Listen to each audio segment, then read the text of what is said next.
Hello guys, welcome to my channel. आज चाहिँ म मोमोको झोल अचार बनाउन जाँदैछु। मैले चाहिँ आज भटमास लिएँ, पिनट्स लिएँ अनि राम्रोसँग भुटेँ त्यसलाई पहिला राम्रोसँग। अनि सेतो तिललाई पनि यसरी नै भुटेँ। अनि जिन्जर, टमाटो, गार्लिक, ओनियन लिएँ। अनि प्यान बसालेर ओइल हालेँ, त्यसमा जिराको सिड्स हालेँ। अनि अघिको सबै ओनियन, गार्लिक सबै मैले हालेर अनि खुर्सानी हालेर मैले राम्रोसँग पहिला चलाएँ, भुटेँ। अनि त्यसपछि गोलभेडा हालेँ। अनि मैले चाहिँ त्यसमा प्युरी पनि लिएको छु है, गोलभेडाको प्युरी पनि लिएको छु। अनि यो हाल्यो भने अलिकति अमिलो नि हुन्छ हाम्रो अचार, अलि मिठो नि हुन्छ, अलि राम्रो पनि देखिन्छ। अनि अलिकति साल्ट हालिदिएँ। अनि मैले अलिकति बेसार पनि हालेँ। बेसार हालेर यसरी फतफत फत्काउने राम्रोसँग यसरी फत्काउँदैछु। अनि चलाएँ एकछिन मजाले। त्यो नुन र बेसारको फेरि बेसारको अलिकति गन्ध आउँछ नि त, त्यसैले यसरी पकाउने फतफत पारेर। त्यसपछि मैले चाहिँ जिरा र धनियाँको पाउडर हालेँ। अनि त्यसपछि म हाल्न जाँदैछु गरम मसला। अनि त्यसपछि हाल्न जाँदैछु अनि मैले त्यसलाई फेरि राम्रोसँग चलाएँ। यसरी नै चलाउने एकछिन।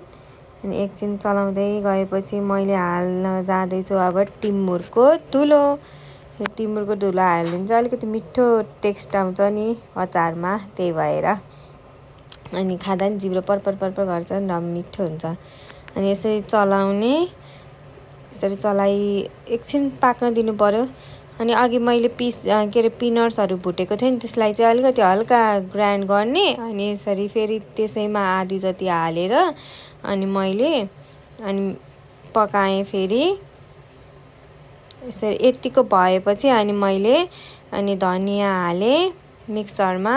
अनि अघि पकाएको अचारको पेस्ट हालेँ यसरी। अनि थोरै पानी पनि हालिदिनु है गाइज, राम्रोसँग घोलिन्छ यसरी। अनि पानी हालेर अनि मैले मिक्स गर्न थालेँ।